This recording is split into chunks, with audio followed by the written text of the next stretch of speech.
Dumbass idea was it to start this podcast? What, you want to talk about football while we're drinking beer? Sign me up.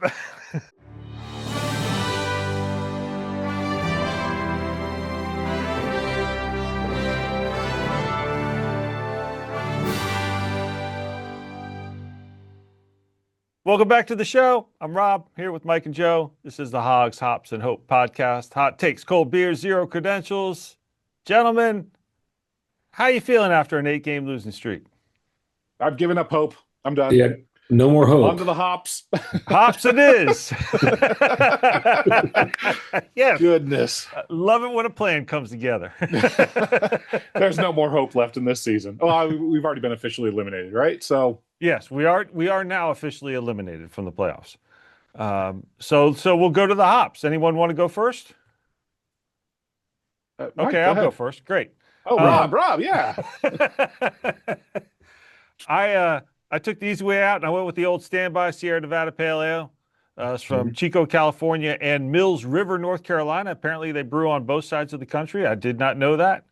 And this has a 5.6 alcohol content for those keeping score at home. And also only a 12-ounce bottle. So I had one before just so I wouldn't be out of my normal alcohol consumption. Got it. Yeah, because this is not the time to drink less. This is when you should be drinking more. Exactly. Well, Mike, what do you got then? I got the Sam Adams Winter Lager. Came out of my winter pack that I got a couple weeks ago. So yeah, it's pretty good. Good Sam Adams beer. All right. From Boston. Yeah. In case you haven't seen the commercials. Joe, what do you got over there? And as I was completely forgetting that we were doing this recording tonight, I was pre-gaming myself. But as we finish off the evening, I am drinking a Mill Creek Brewing Company. This is the Little Darlin beer that I had a couple weeks ago. I found another one in the fridge, and that's what I'll be drinking this evening. This is the citrus infused wheat beer. Okay. Nice. Well, as I mentioned, 8-game losing streak. There's a reason we don't have credentials. We all thought that if Jayden played, for me, it didn't matter if Jayden played, but we all said if Jayden played, Washington would win. And we couldn't have been further from the truth. 31-0. Minnesota blanked Washington. Yeah. Yeah. I have so much to say, but I'm at a loss for words. There's nothing to say. This was atrocious. It's funny reading and listening to those with credentials and how they keep going. It feels like every other week they're like, this is the low point. This is the low point of it. Like, how many low points can you have? Well, we play the Giants next week, so don't worry, we'll get to the Giants in time here. So Washington lost 31-0, and quite honestly, I don't even think the game was that close. The big news out of the game is that Jayden re-injured his left elbow. This is the elbow he dislocated against, I think it was Seattle, and he threw an interception, and during the return, while he was looking to tackle the ball carrier, he was clocked pretty good and landed on his left arm and re-injured his left elbow. Hang on just a second. Yep. You think that was the big news? Well, I'm pretty sure we figured this was going to happen. I mean, we didn't talk about this during the podcast, but we were texting back and forth, taking bets as to who was going to get hurt first. I'm pretty sure we thought this was going to happen. Well, I don't know. I'd have to go back and look and see. I don't know if any of us actually said Jayden. no. And if I'm wrong about that, then I apologize. Oh. As we all probably pull up our thread. Mike said Terry. Yep. Joe, you didn't even say anything to that. Mike's the only one that actually made a prediction. That's right. And I was right. I guess Mike was going between Jayden and Noah. Uh, so No, I said Terry. You said Terry's due for another injury, probably him first. Yeah. Yeah. Yeah. I don't know. It doesn't matter. Who It had doesn't matter. Eckler getting a season or career-ending injury, most likely? That's the real question. Eckler's already been out. Ertz. Whatever. It doesn't matter. Say a name when they're injured. It's easier to name the players who aren't on injured reserve nowadays. There you go. Ertz. I meant Ertz. Yes, poor Ertz. Yeah, so Ertz was hit in the knee when Marcus Mariota hung him out to dry on a pass, and Ertz got tagged. And I think every fan who's ever watched football, more than one game of football, knew right away that definitely his season is over at that point. And because of his age and where he is in his career, it's quite possible his career is over, which is unfortunate. Because he's been a big factor for this team for the last 2 seasons. So you hate to see a player like that go out on an injury. You do. It's no bueno. No. Apparently, some guys will do anything to not have to play out the rest of the season on this team. So. Right? I mean, so let's talk about so Ertz is done for the season. He's been placed on injured reserve, so we don't have to talk about him anymore. I guess I don't mean that in a mean way or anything like that. That's just the reality of it. But I do want to talk about Jayden and his injury. We talked about how none of us thought he should be playing. First of all, but I did say last week, I was like, hey, look, if the team says they want to play him, if he's healthy, you know what? Go ahead, throw him out there, face the repercussions of this, and this is what we get. Now, the interesting thing to me is I found out after the game, because he was out the rest of the game, Marcus came in and finished the game out, is that Dan Quinn said that Jayden could have returned, but he didn't. That he could have returned to the game. And so my question for the two of you is, and Mike, you have a very puzzled look on your face. Yeah. That if they need him to play, if he's healthy, to get the reps and all this, and so we can build camaraderie and he can build relations with people on the field and all this, why didn't he go back in the game? Well, I guess my puzzled look is, how is that possible? Haven't they already ruled him out for this weekend? Well, if he could have played last Sunday, why can't he play this Sunday? And I'm not saying he should, don't get me wrong, but so Mike, you're jumping ahead a little bit, but yes, Jayden has been ruled out for this week's game against the Giants, this upcoming game against the Giants. But according to Dan Quinn, after the game, Jayden could have returned to the game. So if he's healthy enough to return, and that's the whole idea, is to get him reps, why didn't he play? Or is Dan Quinn just full of shit and talking out of the side of his ass? It's that. He's trying to minimize the injury, probably trying to justify putting him in a game that he probably shouldn't have been in to begin with, like we said. That's bull. Well, he definitely shouldn't have been in it. But I also think that let's play a theoretical game of, like, if we were actually a playoff team or going to be in the playoffs, I bet Jayden could have played. There was no point for him to be. If they were 9-3 instead of 3-9. Right. I could see, like, that didn't look like a bad injury. It probably hurt like hell. I'm not trying to downplay what he's going through, but that, there's no point in him being out there. We said it last week. He shouldn't have been out there. He still shouldn't have been out there. And, don't put him back out there. And yeah, Dan's full of shit. So Okay, so I guess since Dan was talking in a hypothetical, I suppose that's a good point. Hypothetically, if they were playoff contenders, Jayden could have gone back in. I don't know. I just Okay, but this is not the same as the Seattle game where they were getting completely blown out. When Jayden threw that interception and got hurt, it was halfway through the third quarter. At the time, it was 14-0 Minnesota. So 14-0 in the middle of the third quarter is not a blowout by any means. That's still a close game. You can still come back from that. sure.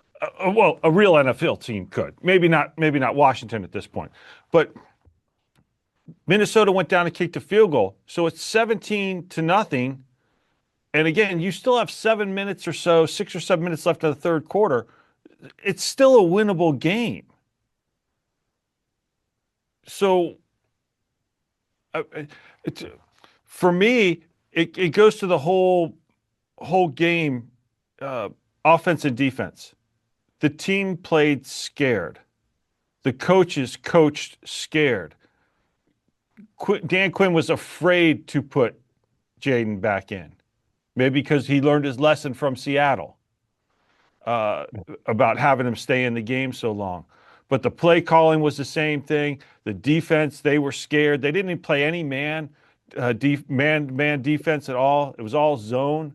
I just think the team played scared. But so this just for me just goes to it's another thing against this coaching staff. And I won't say the front office per se, unless Adam Peters was calling down to the sideline saying, "Hey Dan, if you put him in, you're fired." But this gives me even less confidence in the coaching staff than I already had, which is very hard to do. Okay, but I get your point that the game was still winnable. Mm-hmm. But again, they were never going to make the playoffs. I guess. Oh, I understand. Well, at that point, they still could make the playoffs. At that point, they still could.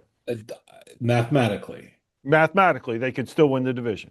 Yes. Correct. But realistically. But it's not about making the playoffs. It was the reason everyone said that Jayden had to play this game was because if he's healthy, he needs to get the reps. He needs to get in there. And this is the first time that Jayden, Terry, Noah Brown, and Debo were all on the field since game 2. Yeah. But there's a difference between he could have gone back in and played and being healthy. He definitely wasn't healthy. He was injured. I'm not saying I wanted him to go back in the game. It sounds like you are. Well, that's because you're an idiot sometimes, and you're listening between the lines. Which is only fair because I'm an idiot sometimes. And as long as we're not both idiots at the same time, it's okay. My whole thing, it goes to Dan Quinn. Why would you say that? Why would you come out and say that he could have returned to the game? Because now it looks like it just makes Dan Quinn look weak, in my opinion. Well, yeah, that was a stupid thing to say. I agree with that. Joe, you got anything you want to throw in on that? I don't know. It just this feels like 2012 all over again. RG3 in that playoff game, he got hurt, and it was like, or he kind of got tweaked, and it's like we should take him out. He tweaked his leg. We can all see it, and then whatever it was, half a quarter later, I forget exactly but a little bit later, all of a sudden you just watch his knee buckle, and you're just like, oh my God, we should have taken him out earlier. So it feels like it was the right call to take him out. Now the question is whether or not it was the right call to let him play at all. No, it wasn't. That's not a question. That was the wrong call. But so the latest that came out today was that Dan Quinn said that Jayden aggravated his elbow during the game. There are no structural setbacks, but the doctors advised that they sit him this Sunday. And I wonder if any part of that by the doctors said to sit him, did Adam Peters or Josh Harris or higher ups say, hey, enough is enough. This guy is our franchise. and we're not making the playoffs, so let's not get him killed, especially going to New York, where the field is one of the worst fields in the NFL, probably. Mm. So, I mean, that's why he's not playing. But again, Mike, you kind of touched on it. If he was healthy enough to go back in the game on Sunday, why wouldn't he be healthy enough now? Yeah. Did they rule him out for the Giants? I wasn't paying attention. Yes. Yeah. Yes. I think we've Okay. both said it now, but okay.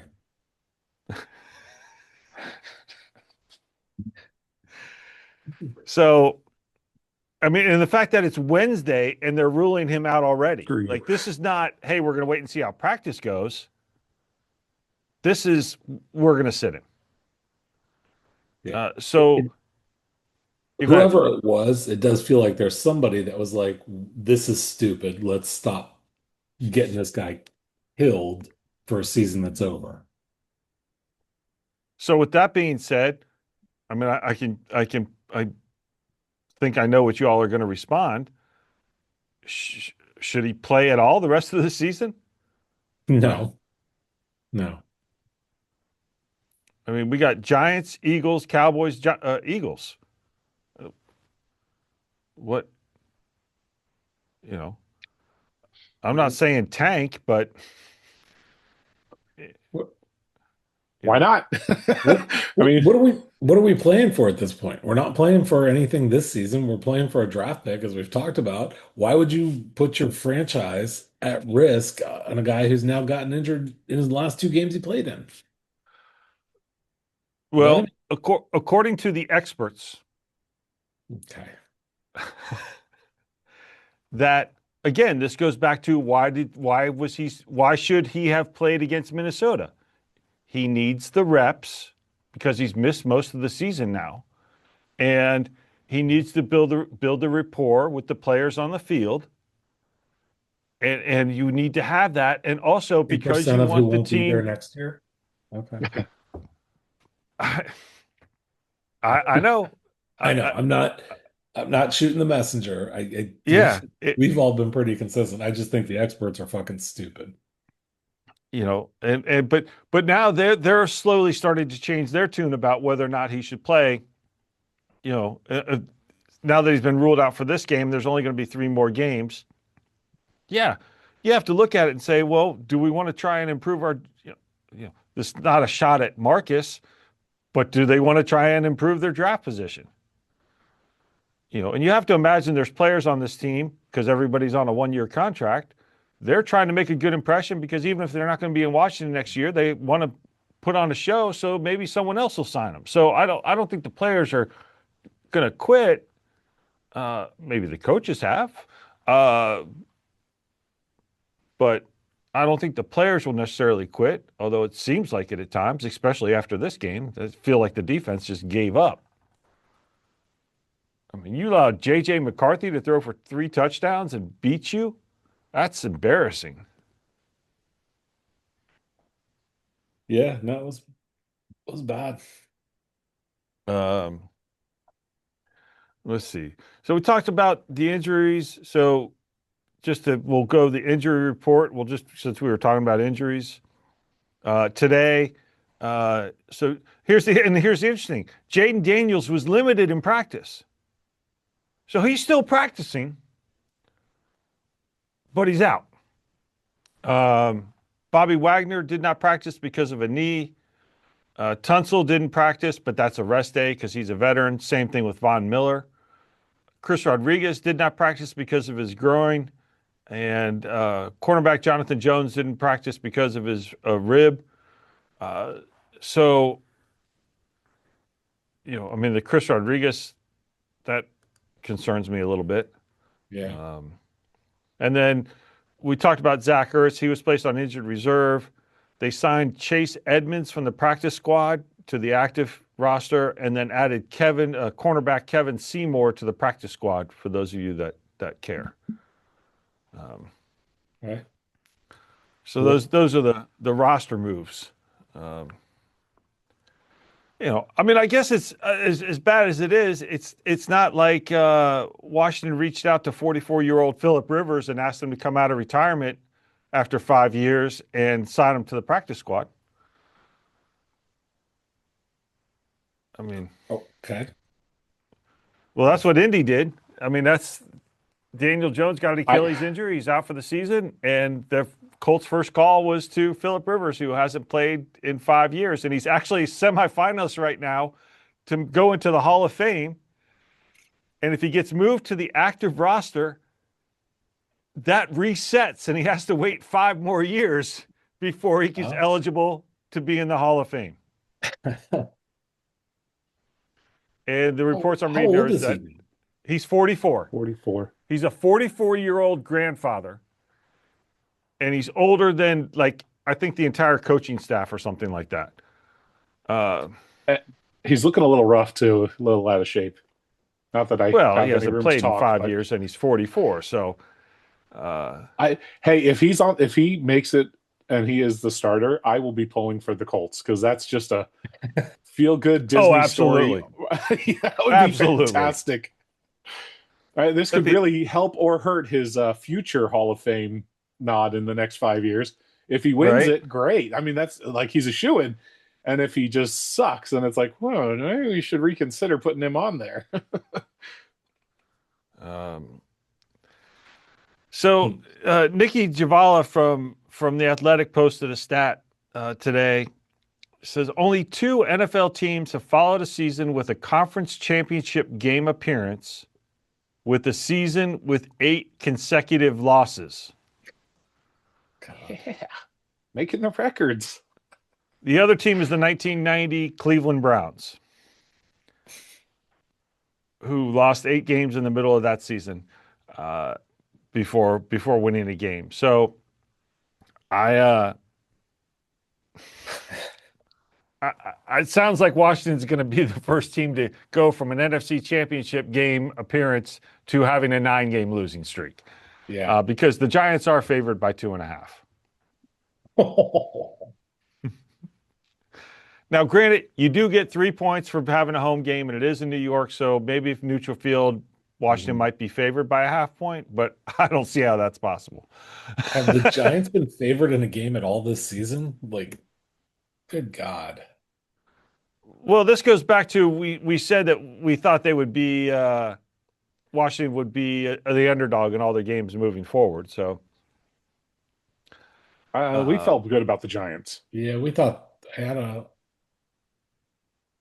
know. We thought that was kind of an iffy one. That would have been the one that Washington could have been favored in.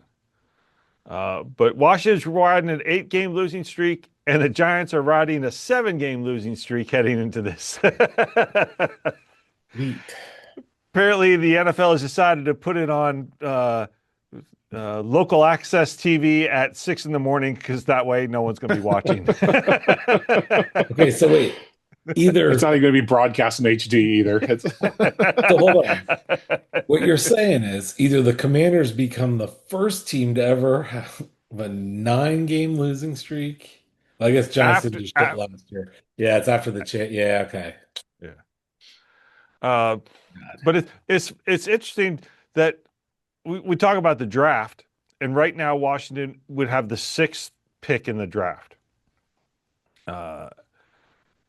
All the teams that are vying for the top pick, you look at the Raiders are 2-11. They've lost 7 in a row. Washington 3-10. They've lost 8 in a row. The Giants 2-11. They've lost 7 in a row. The Cardinals 3-10. They've lost 5 in a row. Everybody is doing their damnedest to get that first pick. And right now, that first pick belongs to the Giants. It's interesting. The one I'm looking at on the NFL website is saying the Raiders have the number 1 right now. Oh, the one I was looking at said the Giants because that's what I saw the other day also was Giants, but I don't know why this is saying. So the tiebreaker, for those of you who are wondering and scratching your head, say, how do they decide this? Because the Giants are 2-11 and Vegas is 2-11. And also Tennessee is 2-11. It goes to, if they don't have if they haven't played each other, it goes to strength of schedule. And so if you have an easier strength of schedule, then you get the better pick because you sucked against an easier schedule than the other teams. But the interesting thing is I said Washington 6. So it's the Giants first, Vegas second, Tennessee's third, Cleveland is 4, New Orleans is 5th, Washington is 6th, with the Jets at 7 and Arizona at 8. New Orleans has to play the Jets and the Titans still, and Vegas has to play the Giants still, and obviously Washington has to play the Giants. So that draft order is going to get a little mixed up because teams are going to have to win unless there's a lot of ties. Yeah. Which could happen. This season, anything's possible. Is it too soon to talk about the draft? I mean, let's lose out, get number 1 or 2, and then we don't need a quarterback. That's usually what people are willing to jump. You can trade back. Yeah, pick up some number 1s. I don't think there's any team dumb enough to get 3 number 1s and a number 2 for a quarterback, though, in the second position, right? No team would ever go that expensive. No. Never. That would never, ever happen. I think that will be an interesting thing because there are obviously some teams that need a quarterback. The Giants seem to think they found theirs with Jackson Dart. So if they did remain in the first slot, they could trade back. Vegas needs a quarterback. Tennessee doesn't need one. They just drafted one first overall, so they're not going to draft another quarterback. Cleveland and New Orleans both. Cleveland's running with Sanders as their quarterback the rest of the season, and so they may have found their quarterback, maybe, and New Orleans thinks they may have found theirs as well. So that leaves the Jets, as the next team that needs a quarterback. But yeah, I mean, look, we've kind of been dodging this the last couple of weeks. We don't want to get too far ahead of ourselves. There's still, 4 games left in the season. We don't want to, and it's going to be a longer off season for us to talk about all these things of the roster moves and who they're signing and who they're re-signing and what we're going to do for the draft and all those fun things. But I'd rather talk about the draft than how shitty the defense is. Yeah. But I guess, we should talk about the Giants game. I mean, I know we have a chance to beat the Giants, but do we think they're going to beat the Giants? Honestly, I mean, I'm the dumbass who said, "Oh, they're going to beat the Vikings even if Jayden didn't play." I mean, so obviously I know nothing. I'm going to do a throwback from August. I don't care. Nice. I like that. Yeah. It doesn't matter. I don't think they're going to win. I think they're actually going to lose. Yeah, I have no reason to think they could win or would win. I mean, this game against Minnesota, especially for the offense, this was supposed to be, and I realized Jayden is coming back after a couple of weeks of not playing, but Terry, Noah, Debo, the offensive line, Cosme's back. Like, this was supposed to be what we were going to see all season long, right? This was the offense we were supposed to see. Thank God we didn't see this offense all season long. Are you sure we didn't? That would have been really embarrassing.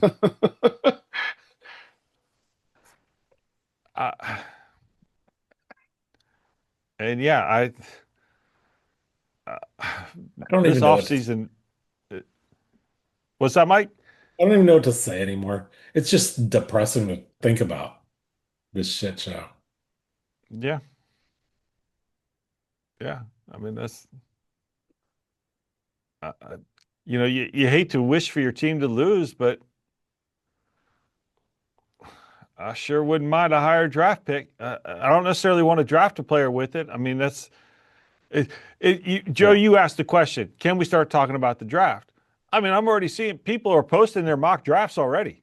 I mean, it's already started, and even those with Ridiculous. credentials are starting to talk about what they might do depending on where they are in the draft. You have to imagine they're going to have a top 10 pick. What are you going to do with that? You can't just say trade it, because obviously you have to find a trading partner. But if you're picking top 10, I mean, some are saying they're just going to go heavy defense because the defense has been so bad. So with that being said, what's the biggest need on defense? I don't know. I thought we kept talking about edge rushers at the beginning of the season. Well, They that's did a what a little lot bit, of people didn't are they? talking about all last off season and the beginning of the season was edge rusher. Yes. Yeah. Yeah. But Oh. I mean, yeah, the defense has been bad, but do we really feel pretty confident about our running back core? Do we feel good about our wide receivers even? Like, I Well, I'll say this: you brought up running backs. Uh, Chris Rodriguez is showing me something this season. he is. Yep. He's showing that. Look, he's not going to be an All Pro. He's not going to go to the Pro Bowl, and to me, that's okay.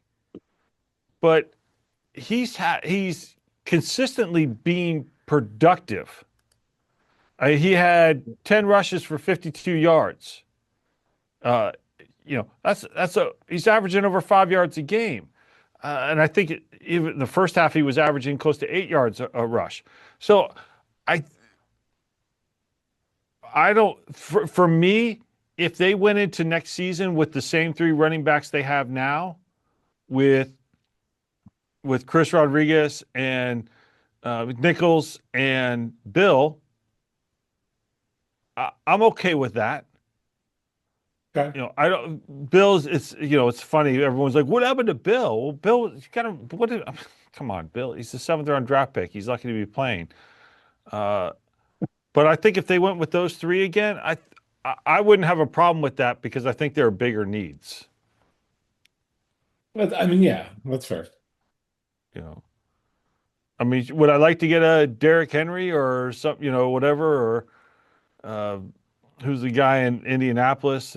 I can't remember his name, but would I like to get one of the top 5 running backs? If we could get Barkley for a bucket of balls, sure, okay, why not? Yeah, Chris Rodriguez, nice knowing you. Have a good day. But I don't know. I think we got plenty of time to talk about that. Well, maybe that's a sign we should end it, unless you guys got something you want to. Anything else? The only thing that I want to add in is that we're playing the Eagles twice.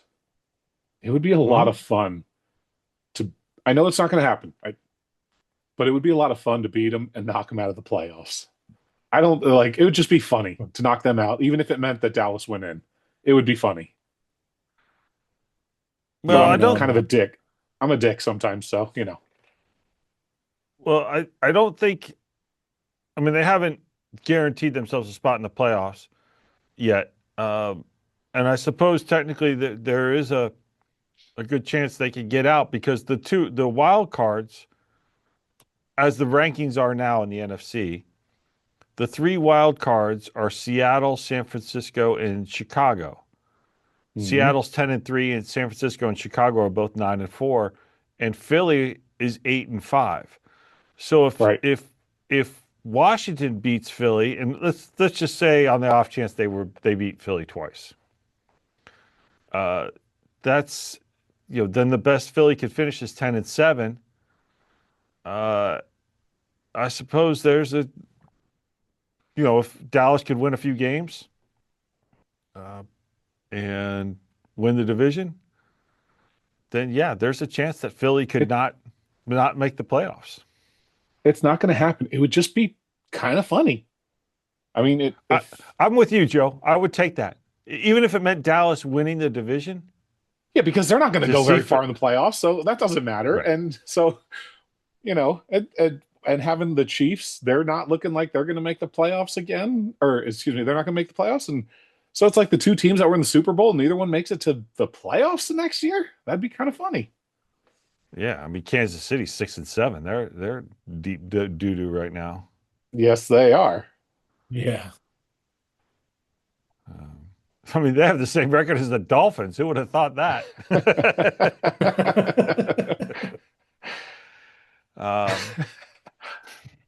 I'd kill to have a 6-7 record right now. No, because then you'd be well, we still got a shot at the playoffs. We can still sneak in.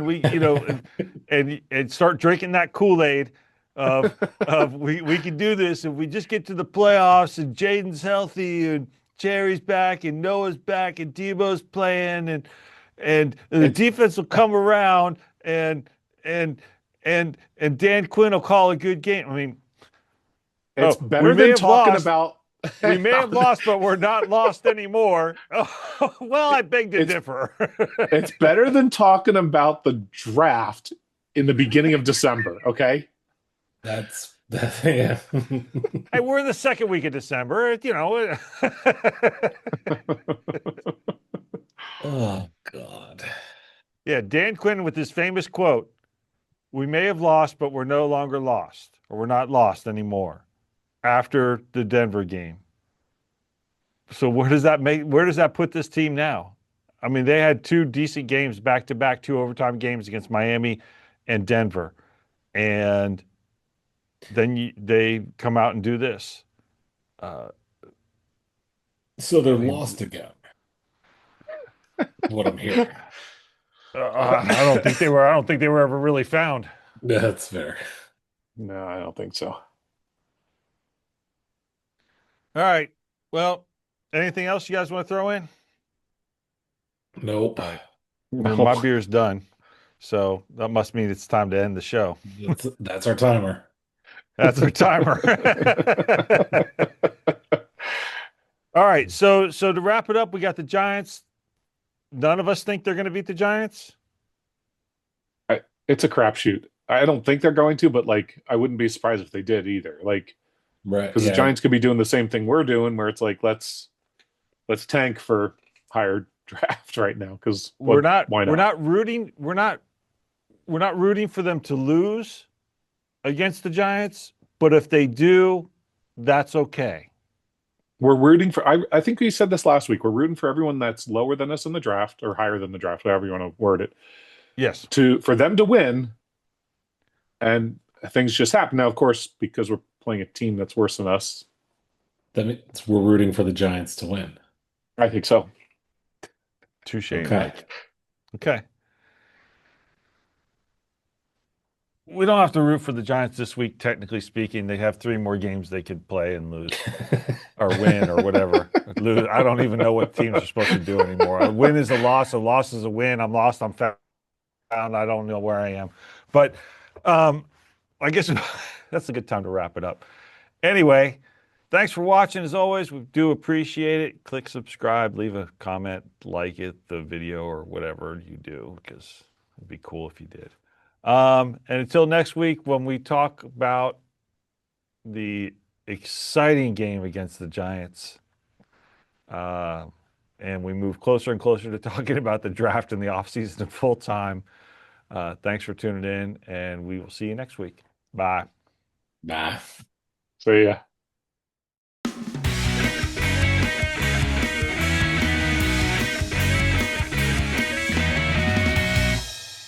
Skibibbity and meow.